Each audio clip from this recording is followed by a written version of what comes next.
and welcome to GenFriends. I'm your host, Cheri Hudson Passey from Carolina Girl Genealogy. And with this wonderful panel, I'm so grateful they show up and, and come and talk, and we can discuss all things genealogy. And of course, at this particular point, we are talking about Relative Race Season 9. I can't believe we're on Season 9 of Relative Race. What a fabulous show it is.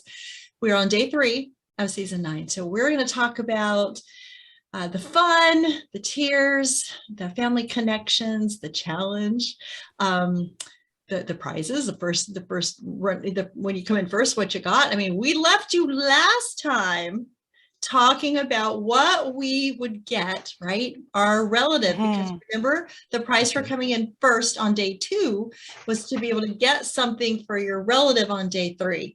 And we lots of ideas. And thank you for those of you that left comments about what you would do, and either here on the tape or in the Relative Race Facebook page. We had a couple of people leave some comments there, so that was really fun. None of us guessed what they did. We were all far off. Nobody bought a Snickers bar. Poor Dan. Nobody took their suggestion. But it was Team Blue. And we thought, how are you going to buy something for somebody that you don't know, right? So, but they did, because they gave them a hint. Does anybody want to? Well, so you didn't introduce your panel tonight, Cheri. I keep doing that. I get so excited about this show, you guys. Okay. All right. I'm Dan from Treasure Chest of Memories and NKR Genealogy and the archive dude. I'll tell you what I'll do. For tonight, I'm going to have you. Would you like to introduce yourselves? I think that would be sure. Melissa, go ahead. I'm ignoring Dan. Melissa, go ahead. I am Melissa Barker, also known as the Archive Lady. I'm a certified archives manager and a professional genealogist. So glad to be here tonight. Fabulous. I'm glad you're here. And Mary, thank you for keeping me on track. Go ahead, introduce yourself. I'm Mary Kircher Roddy. I'm a genealogy speaker, and I dug my relative race bracelets out of my nightstand. So I got them. And my granddaughter, she loves blue. That's what she didn't care about the team, but blue's her favorite color. So for a 5-year-old, we're all about rooting for the blue. Oh, that's fun. Laura? I am Laura Hedgecock. I'm from Treasure Chest of Memories. And Dan isn't. And I have never received any wristbands, despite ordering them 2 different seasons. Oh, no. And I have never gotten any. And my favorite color is blue. Oh, that is so sad. We're going to have to keep telling them, guys. Yeah. Laura, something is happening to Laura's. All her wildlife where she lives seem to be taking, if you deliver them, they're taking them. With different colored bands, and the geese, they've got some, and the deer's got one on his antler. Yeah. That's got to be it. And last but not least is Dan. I am Dan. Dan. Well, Cheri, you're last. You have to introduce yourself. You didn't say. I did. I introduced me. I'm Cheri Hudson Passey from Carolina Girl Genealogy. You didn't say that. Yes, I did. Yes, I did. When we first came on, but I got so excited about the show. I'm so silly. I am so sorry. And I guess, I just figure everybody by now, you know everybody. So I just wanted to show off my bracelets. That's why that's what it was. You wanted to show your introduction bracelets. So, here. Yeah. I'm the queen it's all of about the mistake, bling. so. And I need my panel. I need this wonderful group of friends here to keep me straight. So sorry, everybody. It's a full-time job. It's a full-time job. And I'd rather do that and back it up and start over again. Because, hey, that's the fun of it, right? That's the fun of it. We're real. We're real. Okay, where were we talking? We were talking about Team Blue. They got a hint on what they got to get their ancestor or their family member. Their family member. Ancestor. Exactly. And they were told that this person has been doing a lot of things around the house and some renovations and things like that. So they went to like a Home Depot, Lowe's, some kind of store like that. We don't know which one they went to. A home improvement stores. Thank you. A home improvement. Okay. Home improvement store. No commercials here, but, and they bought them a $400 gift certificate. I'm like, oh, I'll bet you the other relatives they go meet are going to be like, how come they got it? Why did they? I could do a lot with that. But I was thinking 398 and 2 Snickers bars. There we go. That's what Thank it you. They should do have sell them at the checkout counter there. been. Yeah, Impulse they- buy. right there. Yep. Oh, that's too funny. But I was thinking, because when they left, they were hanging out with the uncle that they'd met the day before, and they'd gone to this church that the family had Oh, gone to. yeah. I thought, $400 would have been a great donation for the church too, So yeah. Well, and why were they touring the church why didn't they take the car to the church? I don't know. Run back to the house. I know. Nobody was prepared to get on the road. Nobody was. On this show. Nobody was. Nobody was Nope. ready. The blue team wasn't even on the right block. and the green team goes, oh, we need to pack, So I think don't they even meant have put the things in the car. I don't think they meant like toothbrushes. Well, I hope not. Yeah. I hope not. Yeah, because they've been so good about being prepared from watching all the last seasons that you would think that the first thing they would do is have their suitcases by the front door, You Mhm. watch. Sherry, I think next season you need to ask the other Dan, can we have a coaching session with the No. I want to know, when exactly does the clock start? Because, would they penalize a team for one more hug with their relative that they just met? Yeah. I don't mean, know. That's that a doesn't, good just doesn't question. seem fair to me. It's like rude. These people have just put you up overnight, Yeah. and you just Fed you. don't hug them goodbye because you got to get on the road. You know It what? just I seems wonder if kinda it's the rude. minute they get in the car and start to leave. And so I maybe hope that's that's what it why. is. I hope. Yeah. Yeah. I Okay. don't know. I think they're supposed to pre-hug. Doug? Pre-hug. All right. Any teams that are watching this, please, could you answer that question? Yeah. We would really, really like to know. And then we'll quit saying, why weren't you ready? Well, talking about the blue team and their trip to the church, that really was really kind of, I really enjoyed that, because she talked about the history of the church and the history of the family with the church. And I have a line in my family who came from Germany and settled in Wyandotte County, Ohio in 1854. And they started a church there. And one of the things that I teach genealogists is about looking for church records. And so Yes. I wrote a letter, this is years ago, I wrote an actual letter to the church asking for information. Mhm. And they have a church secretary, and that church secretary got my letter. And two things. First of Oh. all, she was a distant cousin. She was related to the Wow. family I was asking about. Second of all, she sent me a pack like this thick of information about the church, because my ancestors helped to build the Ah. church. Yeah. The wooden pulpit that they still use today was built by my ancestor. Mhm. So she sent me Oh. photographs. And so Yeah.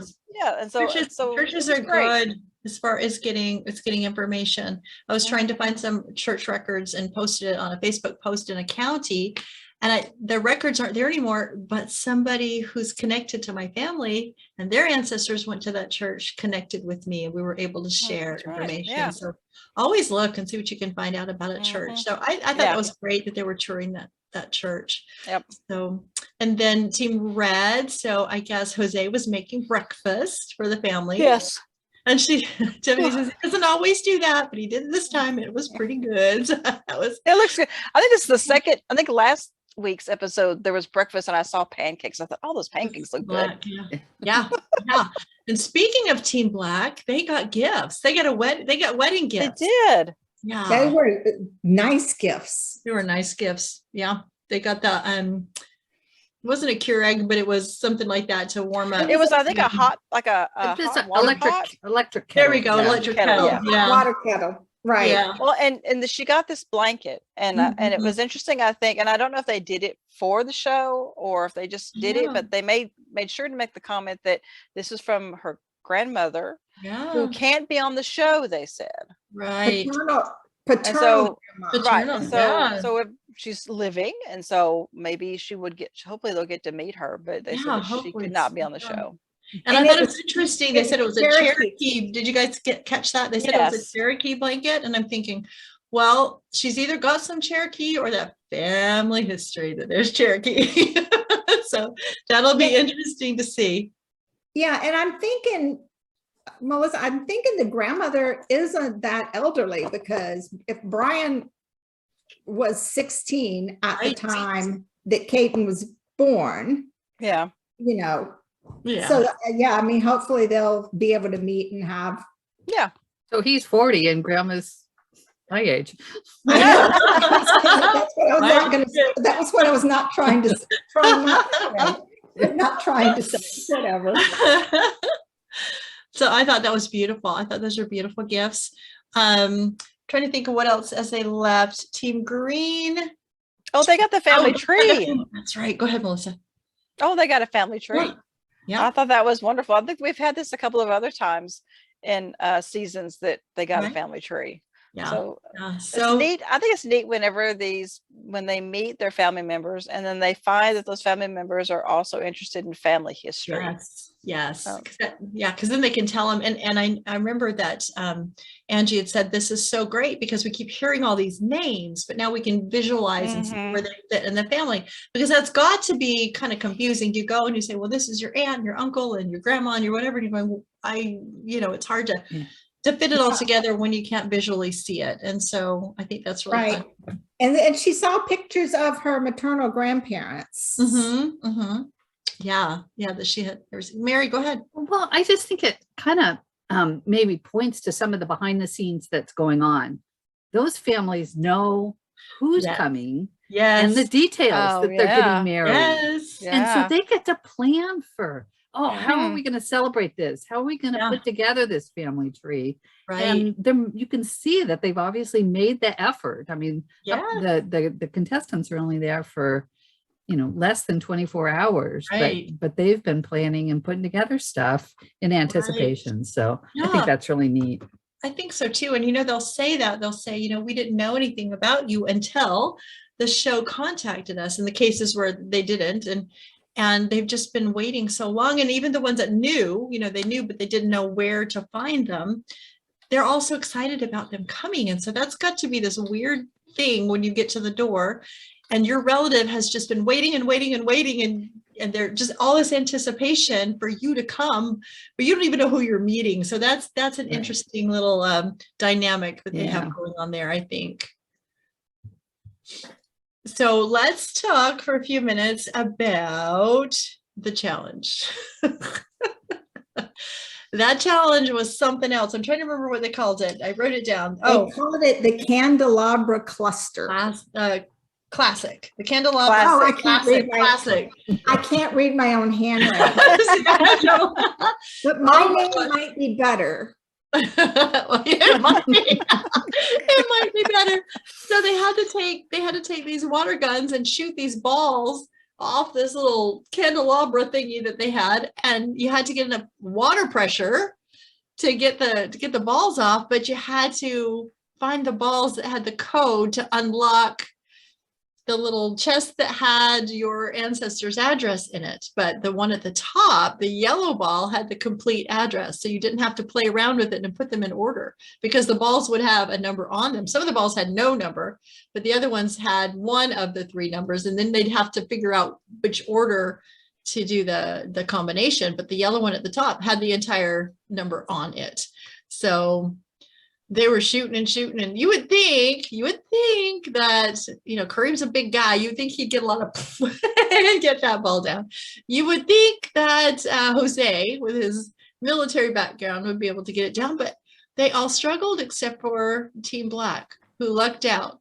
But I've never shot that kind of gun. You had to suck up the water. Is there an art to sucking up the water? You just put it in the bucket and pull it out. We have some at our cabin that my granddaughter loves to play with.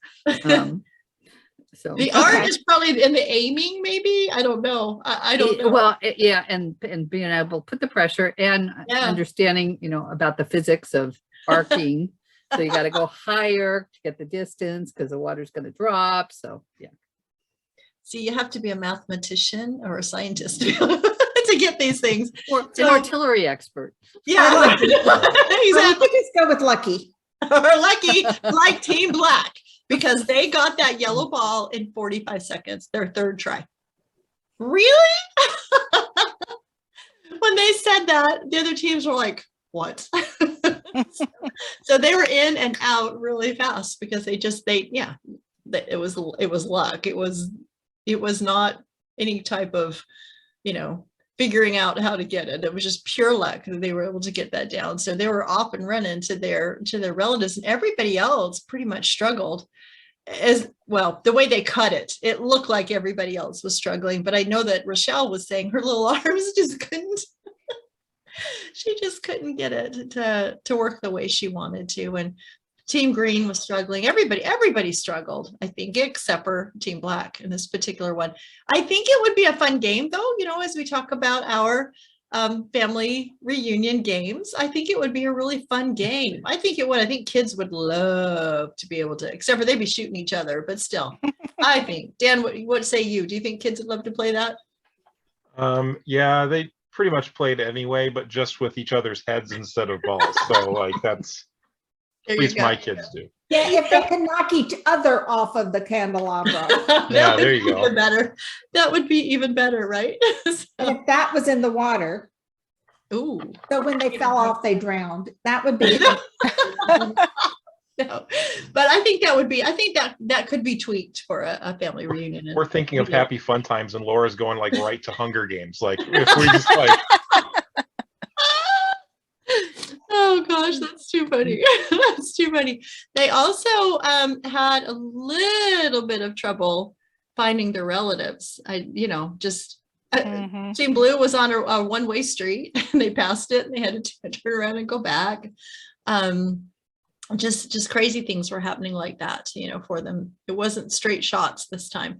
So yeah, I was kind of worried about all of them.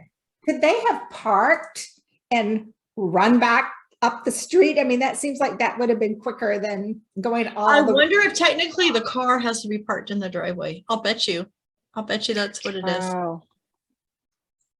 Because that would have. Yeah, go ahead, Mary. Yeah, well, Team Red, I mean, a couple of years ago when they were in Philadelphia, they couldn't park anywhere near the house because Right. it was so tight, and they had to.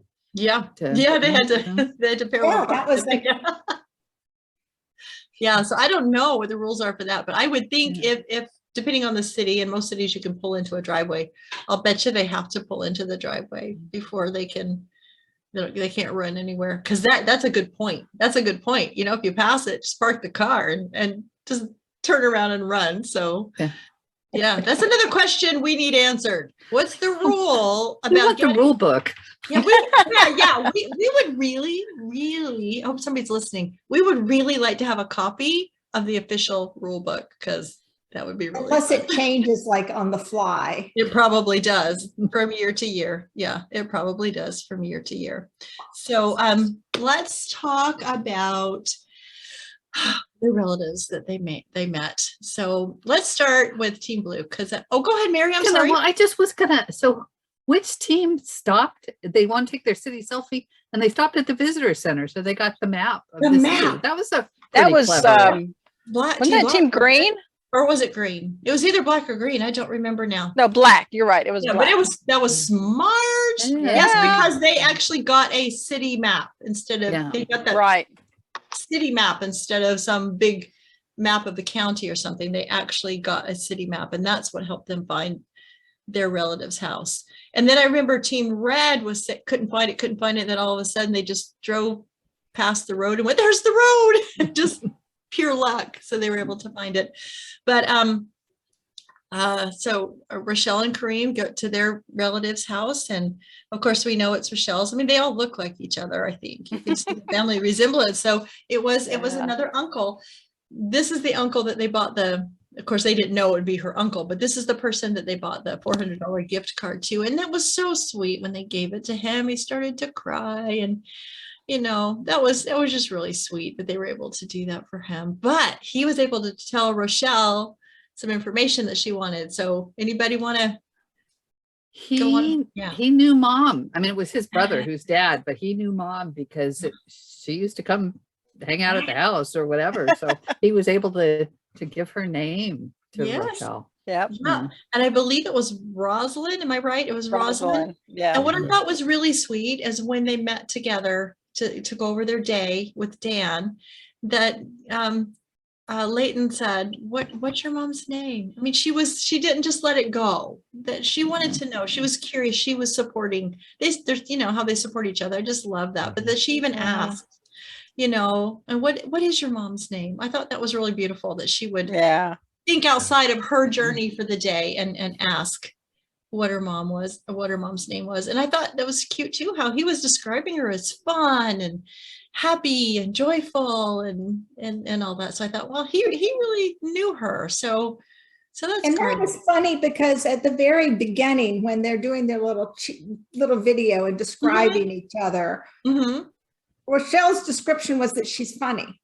Oh, She's see? always laughing. And that was Yeah. the first thing her uncle said about her biological mother, that she Yeah. loves to laugh. Mhm. So, although bless her heart, she was crying a lot in that, Yes, she was. Yes. but she doesn't ugly cry. And that kind of made me jealous. Like, I tear up just the slightest bit and I'm completely blotchy. It's too funny. Let's move on. But the thing is, she didn't ask. She couldn't. She was so emotional. She didn't ask what her mother's name. Cream had to do it for her, which I thought was So very sweet. sweet of him to say, she's not in a position right now to ask, but do you know her mother's name? And I thought, oh, and I was so glad he said yes. So glad he said yes. He probably was happy he was the one that got to tell her. It makes me wonder if the other brother that she met, her other uncle, if he didn't know, or it just wasn't his. I'm Yeah, we wondering don't know how far apart in age these age. brothers are. because it could Exactly. be if two of them were closer in age, they hung out with the Mhm. same people. And if one was Right. older, he might not have. Mhm. That's And it hard could- for us to know. And it could be, and I'm wondering too, is as they talk to the relatives, are like, okay, we're good. This is a story that we're building. So even if you all know the answer, you start with giving them this information, then this relative will give them this information. I'm wondering, because as brothers, they might have known, and she would have known everything straight from the beginning. And then that doesn't build, it doesn't get us all excited and makes for a better show if it builds, right? Versus, everything day one. So, because some of those relatives they meet know everything day one. They just Yeah. they don't tell. Then we've got Team Green, the sister-in-laws, which I think they're so cute. I just love the whole them together. I just think they're so cute. Do you have a sister-in-law you could do a trip like this with? I mean, it just Maybe, yeah, maybe. yeah, I think it's just really, really sweet. So they get to the door and they meet yet another cousin. So it's the same family line that they met on day 2. Yeah, but her name was Tina, Yeah. and she was so excited to meet them. She was just like She was, I know. just giddy with excitement, which Yeah. made it really sweet for me. Yeah. One of the things that once they get into talking, and I don't want to give a lot of spoilers, but it was interesting to see the sister-in-laws talk about as they get to know this family and the problems they've had. It gives them perspective. Mhm. And it was almost, and I think they may have alluded to it last week, that it's not because we need family, it's that they need family. Mm. So it was kind of a Yeah. turning the tables kind of thing of, they've got a lot going on, and although, and then we talked a minute ago earlier, I don't want to steal Dan's thunder, but they also kind of said that they felt feeling bad about their own problems because their relatives had worse problems. Mhm. Mhm. And that worst problem is, anybody want to talk Little about the Baby that had been terribly mauled by a dog, and almost died from it. Yeah. And it was so sweet that they showed up with the baby, so they were able to hold her. And I think it was good for the audience watching to see, because you saw those pictures of how bad she was mauled, and 60 something stitches in her skull, and just 600. I thought. Did they 600? say 600? That's what Oh I my thought gosh. too. Yeah, it Okay. wasn't like, Yeah. it was Yeah, like, it was in the hundreds. Yeah. Oh my gosh, I can't even imagine a child going through that. It's terrible. So when they say that she lost a hemisphere, her brain. yeah. Yep. Yeah. Absolutely. Yeah. So I can't even imagine. And you're hearing the story. And at first I thought the same thing that she did, that they were going to tell her that the baby had died, and then there was the knock on the door and there she was. So sweet. And they were able to play with it. And she just smiled. She was so cute. But Dan had mentioned something to us earlier. If you want to talk about that, Dan, about problems and people saying my problems, no, I don't have to worry about my problem because somebody else's problem is worse than mine. And he was talking Yeah. about it in terms of generations. Yes. Right. So there's this concept called intergenerational identity that there's starting to be a lot more work done on that from a number of universities, but it's this idea that part of our identity is those that came before us, right? And we have family stories and other things that help to shape our identity. And for a lot of the contestants on that show, they have one set of family norms that they from adopted family or whatever, but then they see their biological family norms, and it creates sort of a gap in their intergenerational identity, right? And so they're starting to create this new narrative of their intergenerational identity of who and what they are. For us that are genealogists and we know our family stories, it helps to put the day-to-day struggles and crises in proper perspective, right? If they screw up your order at McDonald's, it's not the end of the world. We don't have to have a meltdown and throw the milkshake back through the window and scream at them. We all have bad days, right? And sometimes that stuff happens because we can look back and see, well, my great grandparents came to America and they had to make these sacrifices, or this person did this and my grandmother did this, my dad sacrificed this so that we could, my dad worked 4 factory jobs so that my sister and I could go to college. Those types of stories allows us to put that in perspective. And growing up in the absence of knowing those stories, suddenly having that thrust upon you is we see that change of, wow, I didn't realize that some of the things that I had previously complained about were pretty petty, and maybe things that I shouldn't have complained about, and just kind of went, yeah, well, that's just how life goes sometimes. Yeah. It is interesting. And along with that is so many times we watch things that are being passed down as far as talents and traits and those types of things. And they talk about that, I wondered where I got this musical ability from, or I wondered where I got my nose from, or I wondered, you're finding all those kind of things out too. And it just helps to, I guess, give you roots, give you a foundation. Although, they've got that foundation with their adoptive family, there's still something to be said for knowing biologically where you came from. And we even saw that with Team Black too. I don't want to jump to Team Black yet. Go ahead, do. All right, that's a good segue. Yeah, fabulous. So I'm working on my segues. But with Team Black, obviously they're on her journey, right, to discover. But they were able to find one of Kyle's relatives and a close one, an aunt, right? And during their conversation, the aunt said she never really affected her that much, but her kids were like, well, who do I look like? Because they didn't necessarily look like people from the dad's side of the family, and they didn't look like mom, so who do they look like? And so there isn't that context of of that sort of thing like you're just talking about. For clarity, I'm not sure I understood it right. So the Aunt Rhonda that Kyle met was adopted. Yeah, when she was 2 years old. Yes. Recently, I didn't understand how recent, but she had recently discovered Kyle's family is her biological family. Yes. She did her DNA. She did her DNA. Yeah. She did her DNA. So that too was really turning the tables, because suddenly they're coming to the door saying, hi, we're your family, instead of his relative. Exactly. And didn't he say, though, that, he was surprised, but didn't he say, though, that he knew that because I think it was his father's side. Right. It was he knew that there was other side.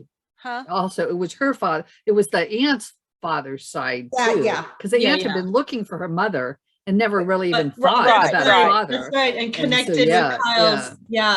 Yeah, so he knew, but it wasn't anything, it wasn't even in his realm of thought. Well, they never even mentioned it because it was all about, It was all right. Leighton. It was all about Leighton. And All so about we Leighton. didn't even think. And so it was kind of a surprise out of nowhere. Yeah, but I think it's interesting because it's like I say, it's relative race magic, because it seems like almost every season this kind of thing happens, that somebody else's journey helps a person that they meet a biological family member, and they've never met a biological family member before. It happens almost every season. It's kind of like this magical thing. Not only are we running this race, but we found somebody that hasn't met anybody in their biological family before. So it's not just you as the adopted person, it's the relative that you're meeting. And I think that's just really, really cool that they're able to make those connections. And Hey, speaking of magical things, yes, a smartphone magically appeared.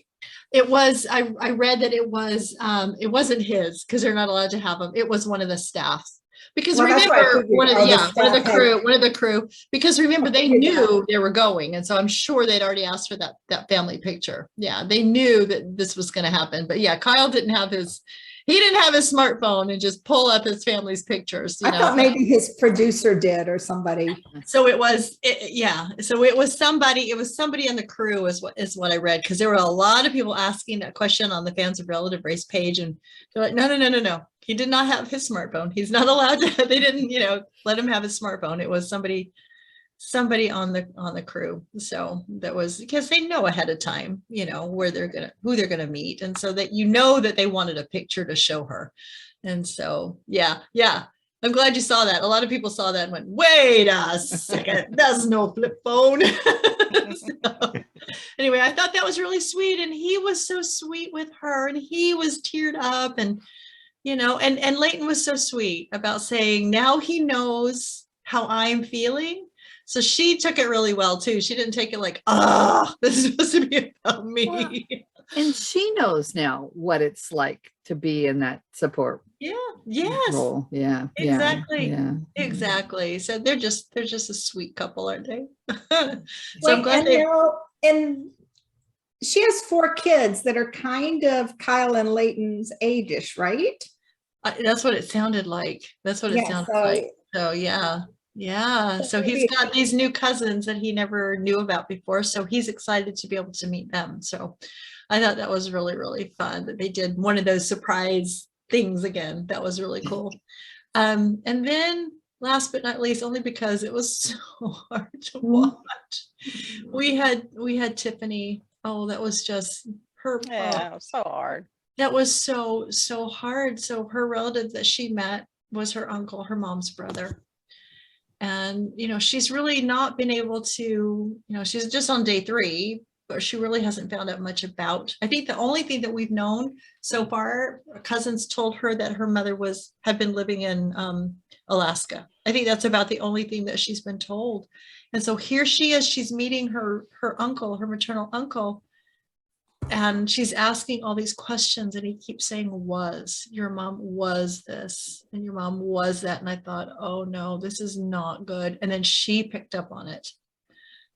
And she says, wait a minute, you keep saying was. And did you notice that he started to tell her, took a deep breath and looked to the side, almost like he was looking to maybe those producers and people that were standing there. I don't know if but he did. Yeah. He looked to the side like he needed support from whomever was standing there. And then he told her that her mom had passed away, and not recently, like 15 to 20 years ago. 15 to 20 years ago. Yeah. Yeah. And he didn't even know. I mean, that part was interesting. Mm-hmm.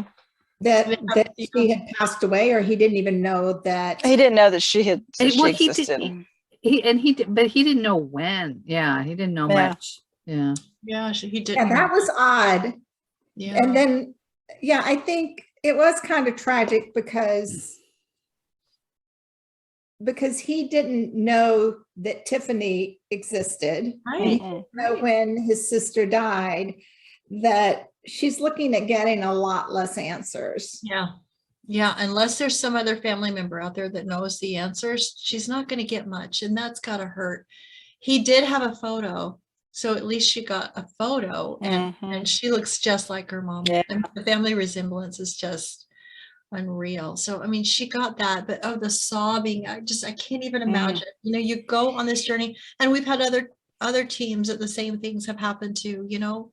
I guess they know when they start this journey that it doesn't mean that their family, especially the ones that they so long to meet, are going to be alive or even want to meet them. That's, you know, that's a hard thing too. And so that was just so emotional, and I felt so bad for her. You know, you got a camera on you, and I was wondering if that was the reason that the Uncle Buford kind of looked away, like, are you going to give us some privacy? Yeah, I wasn't sure. I almost felt like he was looking for support. It's time to tell her, is this what you want me to do now? You know, kind of thing. Right. So, you know, for him to be the one, but I'm glad that it came from his uncle, because I'll bet those cousins that she met really knew.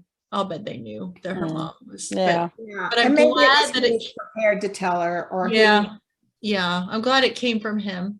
But she said several times in this episode, she referred to something like a 40-year search. It seems like she's very aware of the passage of time.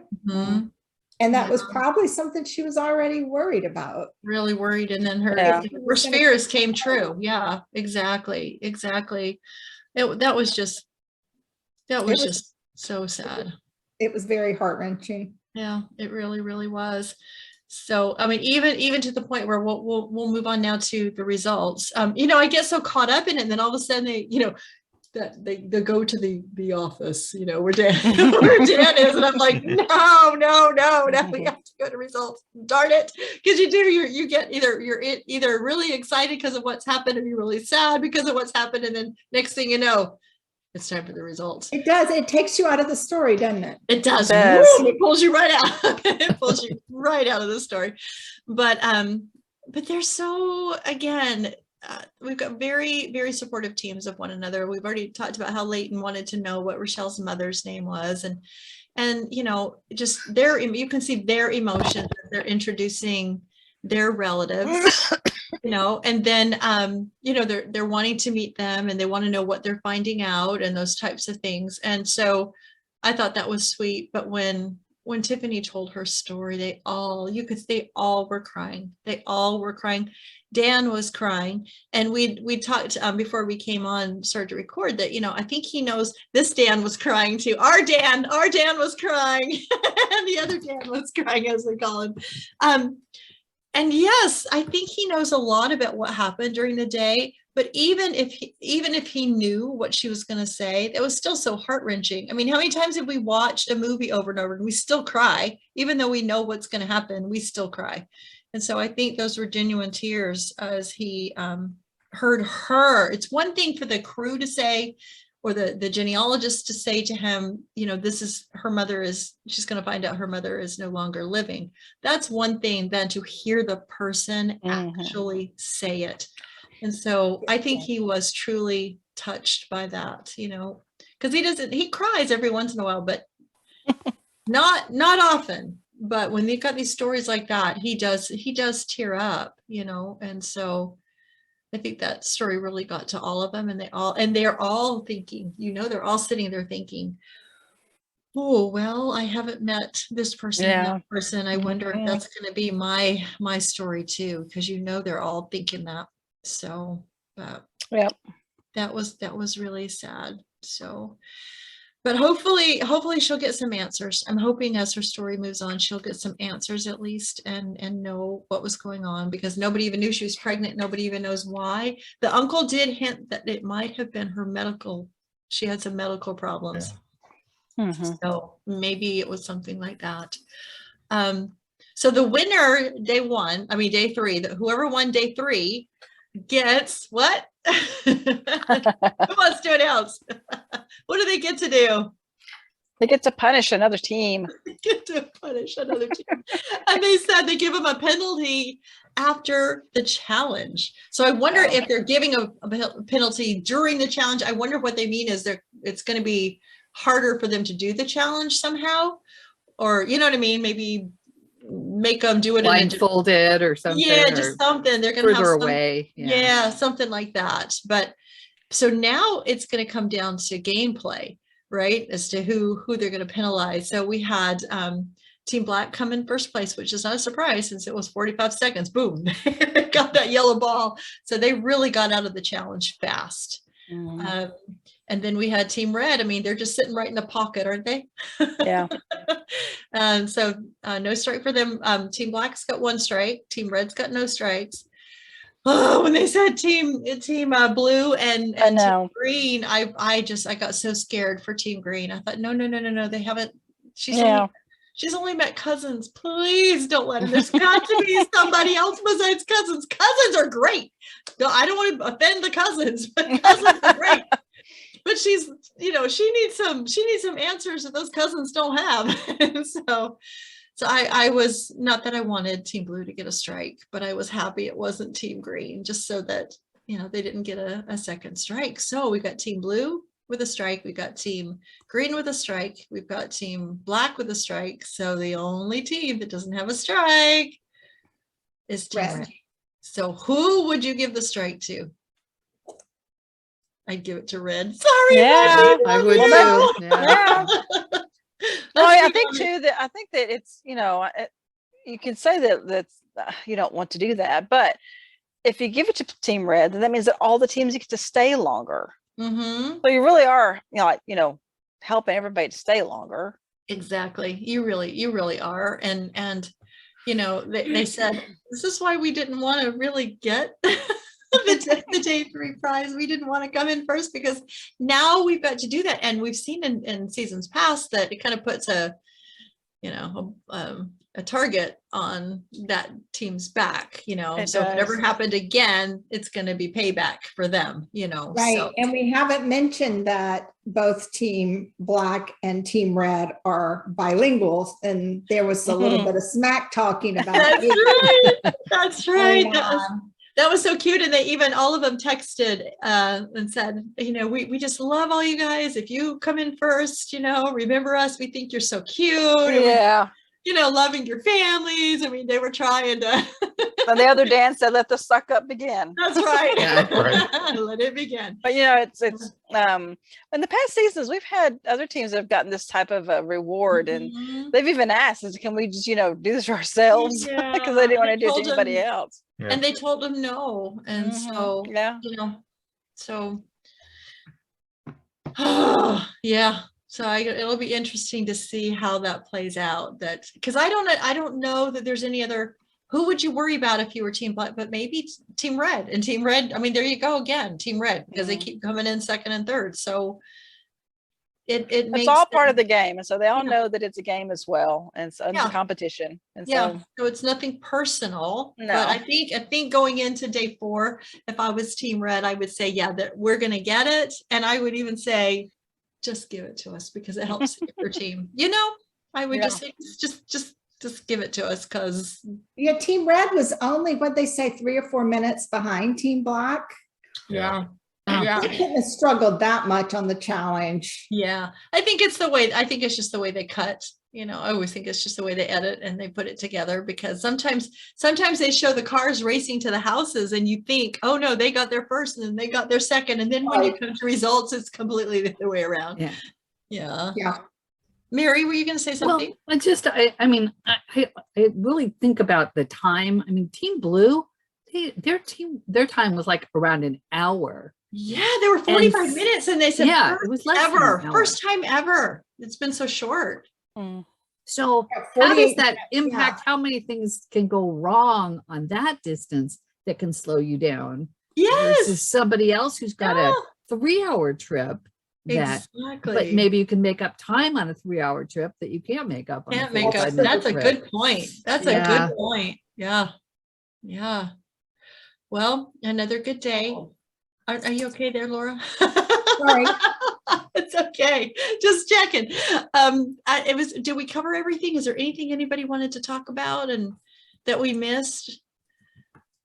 I just hope that Team Red has a better day 4. I hope that she somewhere on either side gets some really good news, that she gets some answers, because I hope the whole rest of her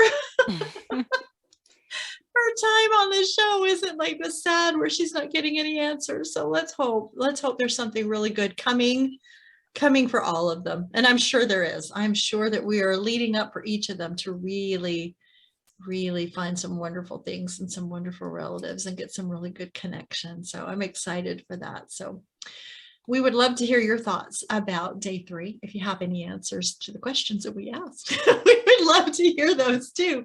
What do you know about the behind the scenes? Let us know, because like I said, we want the rule book. So if anybody's got the rule book, we would, for this, especially for this season, share it with us if they'll let you. Yeah.